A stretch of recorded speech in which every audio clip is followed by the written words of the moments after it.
So we got a pretty decent starting position. So you might need to videotape yourself when you're doing this on your own to practice what this feels like. Okay? You want it to be a lot more sunk down when you started here. Also notice that your hips aren't open all the way. Like you could turn your right hip a little bit more toward the target when you start. This is the idea though. Recognize this is, you just started doing this. I don't expect this to be perfect. Okay? When you go back, notice how that right hip opens up. That's fine as long as the right foot doesn't spin open. Okay, so notice that I can see your right knee facing us.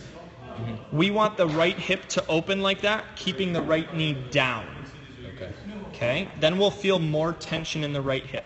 Okay, so there's going to be some of this. There's going to be some sort of push forward. It's just going to happen. But notice how this gets vertical. Okay, so it goes past vertical. Notice the position that we started in. As soon as we start shifting forward to throw, we want to be getting into this angle as fast as possible. And notice we never get there. So if we do this for power position 1, this completely defeats the purpose of power position 1 and almost gives us something that we don't want to be feeling versus something that can help us create a sense of feel. Okay, so I'm just going to talk a little bit more so you should be coming back to the videos that I'm posting to review and use as a tool. Okay, this isn't I watch it one time, I'm done. This is designed for you to use. Okay, so these are called constraint drills. So when I'm doing separators, pivot picks, or power position 1, constraint drills are eliminating some of the extra movement that happens when we throw. So this allows us to focus on less things because less things are happening. Okay, so when you're in power position 1, okay, it's giving you a sense of, okay, my hips have to get ahead of my shoulders. That the nature of the position kind of allows that to happen. The better you get at the position, the more you'll be able to feel that. Okay, so 1 is just having my hips turned and my shoulders sideways. Okay, here your hips are completely sideways, your shoulders are completely sideways. So we just don't understand the drill yet. That's totally fine. Okay, we got plenty of time to work on that.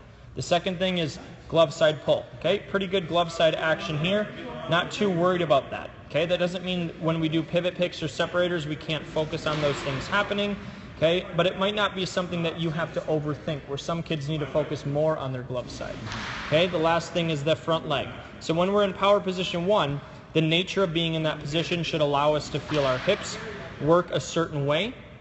And then for you, it's essentially going to be your tool to work on your front leg not being like a pillow. We don't want all of this movement to happen because now we're losing a ton of that energy, a ton of that power that we are creating. Okay, when we do separators, it's a way for us to focus on what we feel in our back hip and our glove side action. When we do pivot picks, it's a way for us to not worry about our legs and just focus on our glove side action. Okay, simplifying our arm pattern.